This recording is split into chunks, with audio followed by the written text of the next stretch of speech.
Sudarlun, tim pasangan bakal calon gubernur Aceh 2017-2022 Zaini Abdullah Nasaruddin yakin bisa menambah kekurangan jumlah KTP dukungan sebagai salah satu syarat untuk maju dari jalur independen.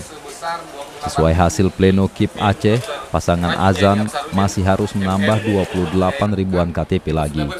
Tim pemenangan Azan pun mengklaim akan menyerahkan hingga 50.000 lembar KTP dukungan dari jumlah yang dibutuhkan. 8.594, tim kami mencatat bahwa KTP yang tidak memenuhi syarat hanya sebesar 13.409.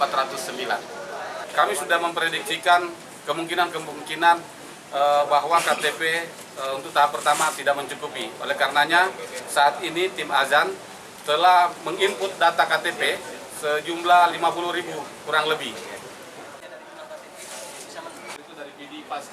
Dari Banda Aceh, Reza Munawir, Serambi On TV.